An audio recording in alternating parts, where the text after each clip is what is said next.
Welcome to the Honest Dog Breeder podcast with me, your host, Julie Swan, where each week we dive in to discuss all things dog breeding so you can build a breeding business you love, producing dogs that fulfill their owners' dreams. I believe you can have an honest dog breeding program that also pays the bills. So throw those pods in your ears while you're cleaning kennels. I'd love to join you. I received an email from a man who was starting out his journey in dog breeding. He had been given an exciting opportunity to start a breeding program. His uncle had a dog that had never been picked up, and he couldn't get a hold of the owner. The dog was a great base for this new breeder's program. His uncle set it up so he could have her. He was just waiting on her to come into heat. After months without communication, the previous owner contacted the uncle, the breeder. It turned out that he was in the hospital struggling with COVID, near death for months. He had been completely unable to manage anything, including letting him know that he wanted to get his dog back. With the dog already transferred to his name, this eager new breeder could have kept the dog, told the guy it sucks, but that's life, that's business. He didn't, though. He knew he had to give the guy his dog back. He knew he couldn't keep her, couldn't do it in good conscience. He had to act as an honest breeder before he even got to start breeding. I read the email and I had to pause and take a deep breath. That's hard. He had been planning for months, excited for this female and what she would be to start his program. Something he had wanted to do for many years but had been unable. How frustrating it is to be so close to starting, including moving to a new home so that he could better accommodate breeding, then to have it taken away so quickly. Yet, not just taken away, but he had to release it, to give it back. Doing the right thing really sucks sometimes. But much like building the right foundation for your home or new kennel building, the integrity that you use in your breeding decisions will build the foundation of your program. What does it really mean to be an honest dog breeder? It sounds good, but really, what does it mean? You just don't lie? Nah, that's too simple. Being an honest dog breeder is comprised of 3 areas of decision making and how you navigate the waters as unexpected things arise. Which they always do, don't they? A quick note on the unexpected.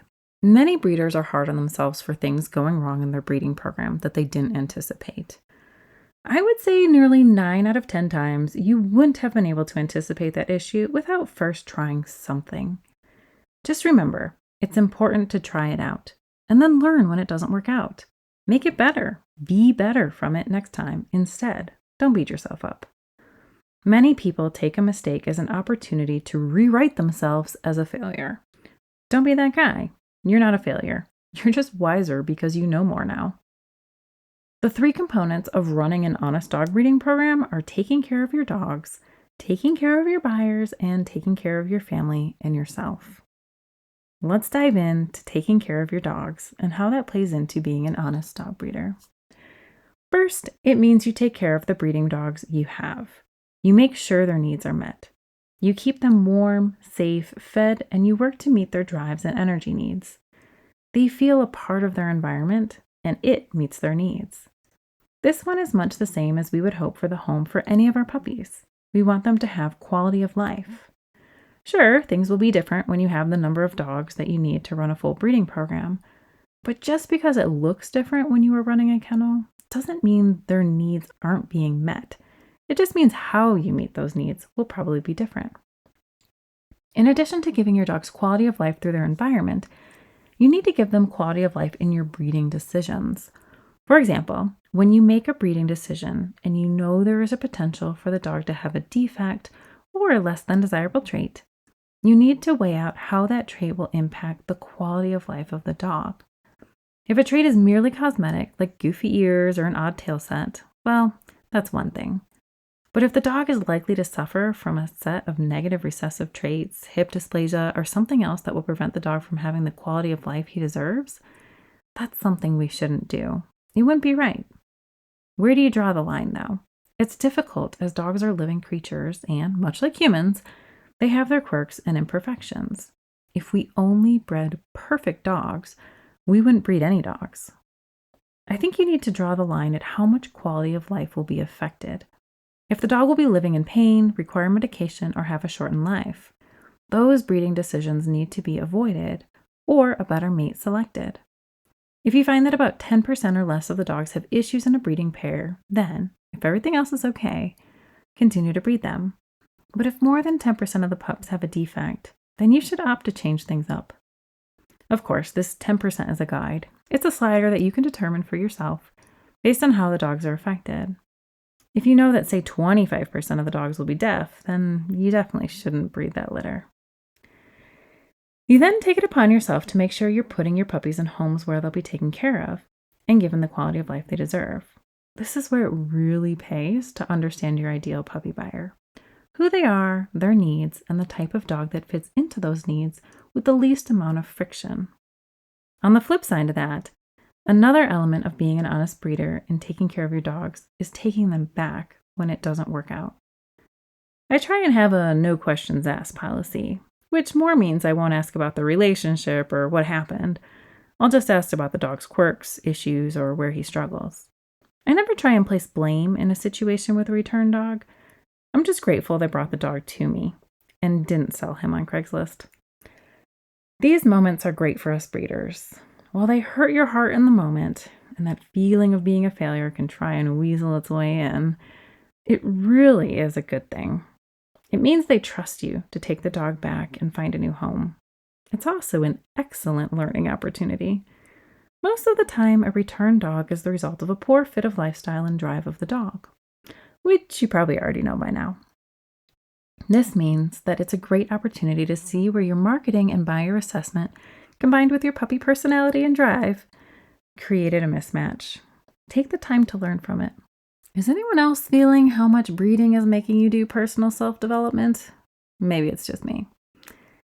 Then you take what you figure out and you adjust. Sometimes that means you adjust what you're doing with your dogs, as in you change up breeding pairs. Sometimes it means you change up your ideal puppy buyer or work to more accurately advertise with what your dogs are, where people struggle with them. Which brings us to our second pillar of running an honest dog breeding program, taking care of your buyers. Taking care of your buyers seems like an obvious thing, but to really do it honestly, you need to hit certain criteria. When you do, you'll set yourself apart from your fellow breeders. Of course, one of the simplest things is to be available. Your buyers should be able to contact you with questions both before they get their puppy and after they have their dog. It doesn't mean that you have to be on call 24 hours per day, but they should be able to get to talk with you within a reasonable amount of time. Whether they send a text that they need to chat or they ask you questions on email, being available allows you to learn from them, their needs, their struggles, and how your pups actually turn out with the people who took them home. Not only is it important to be a part of the support network for your buyers, but it helps to give them the confidence to take care of their dog in the best possible way. They're never alone in the care of their dog.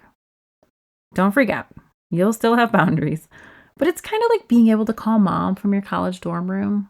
There's still a support network there. The most important thing when it comes to taking care of your buyers is knowing who they are. Who is your ideal puppy buyer? What is their life like?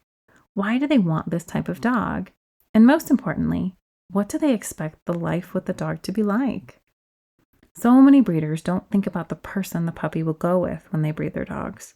They're trying to hit a structure, a look, or a drive, but they fail to put the other half of the puzzle together, forgetting the person who will be buying that dog and hoping for an exciting and enriching life with that dog. Honest breeders have to consider the buyer because the buyer's success will define the success of the breeding program in many respects. This often means we have to turn down buyers who won't be a good fit for the dog. They may not be a good fit for the breed, or they may not be a good fit for your particular dogs. Either way, it doesn't do anyone a service to sell a puppy to a family who will struggle with it. Thinking back to the dogs who were returned to me, there was nothing wrong with the dog, but it was the wrong environment. It also wasn't the owner's fault. It was merely a bad fit. My ex-husband isn't a bad guy. He's just not the guy for me. Bill, he's a much better fit. He embraces my crazy and, dare I say, might even enjoy it a little. Dogs and buyers are like dating pairs. The buyers are looking for a puppy that matches their expectations for what a dog should provide, much like we look for certain expectations to be met in our significant other. Knowing that this isn't a blame game, it's just not a good fit, removes the heavy emotions that come with getting a dog back, but also helps you not feel like a failure as a breeder. Instead, you're just getting better at your matchmaking skills. As an honest breeder, when you see a failure in the alignment of buyers with your pups, again, work to break that down. What expectations of the dog did the buyer have that weren't right? Did they expect the puppy to want to sleep on their lap for 8 hours while they worked on their computer? Did they expect the dog to be fully potty trained? Did they expect that it wouldn't shed? Sometimes people will have the right lifestyle and your dogs will be a good match, but they have inappropriate expectations. Not because they aren't a good fit, but because they aren't yet educated. It then becomes our job as honest breeders to see these buyers, see where they may have misunderstood, and then educate them, providing them information and resources in a format they want to consume. You know if you have blog readers or YouTubers as your ideal puppy buyer.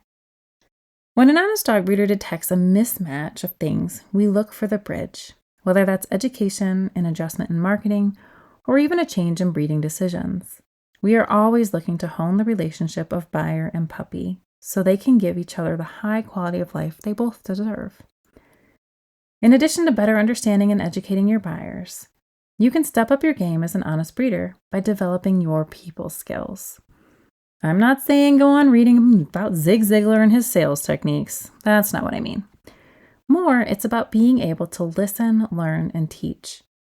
When you improve your love and compassion for your buyers, which naturally happens as you deepen your skills and better see things through their eyes, you'll remove many of your defenses. I used to be abrasive a lot when I felt threatened.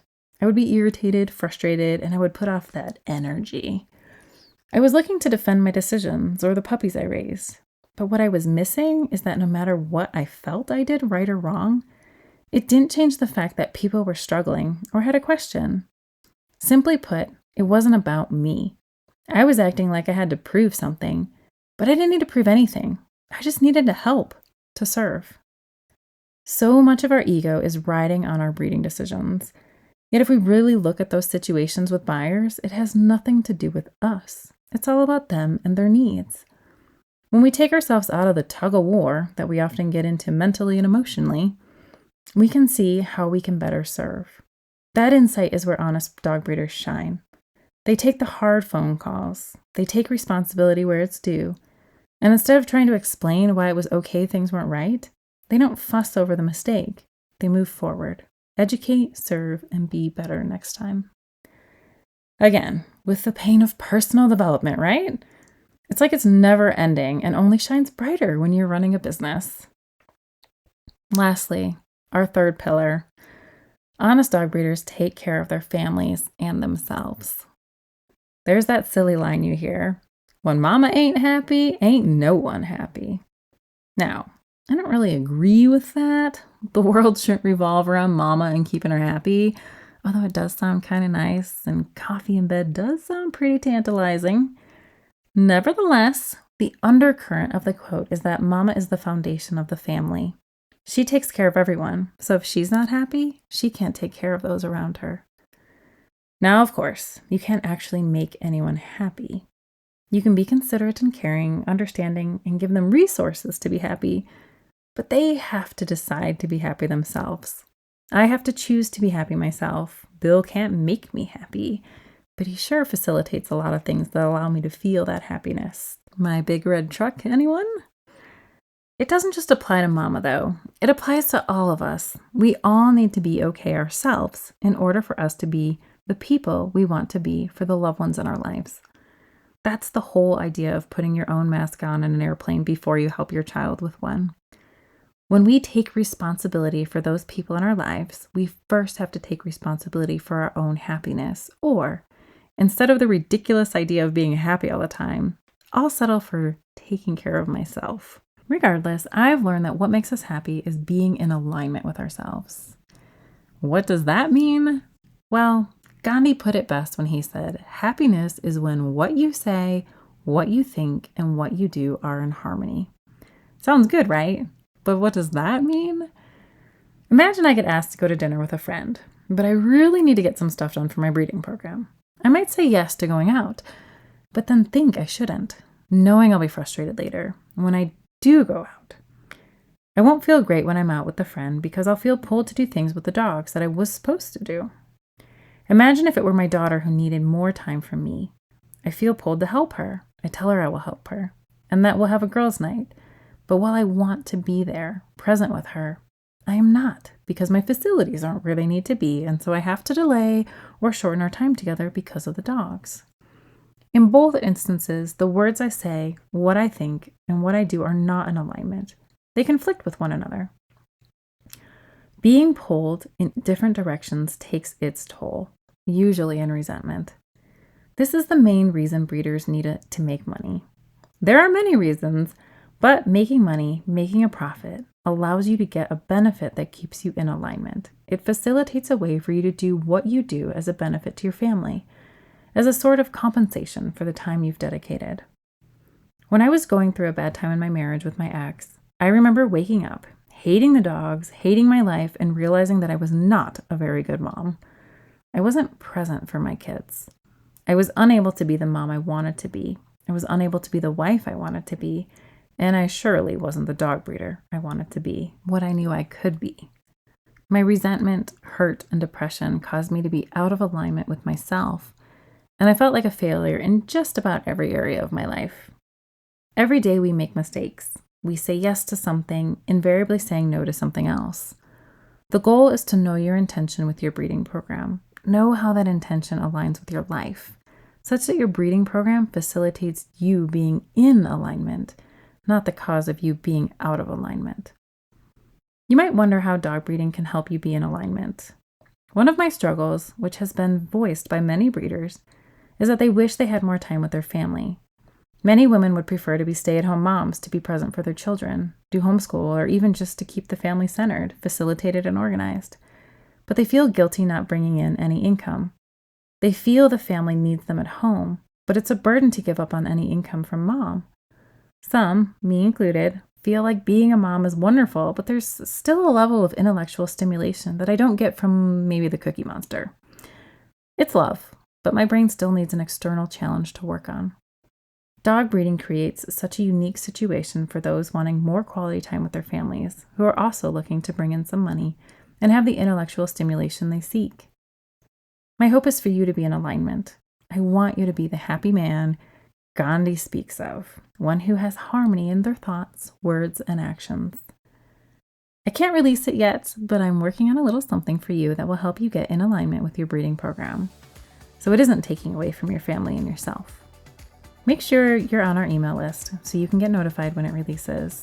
Society members, of course, you'll have first access. Thank you for joining me for another episode of the Honest Dog Breeder podcast with me, your host, Julie Swan. Thank you for taking precious time out of your day and spending it with me. It really means a lot. Here's a toast to you and being an honest dog breeder in alignment.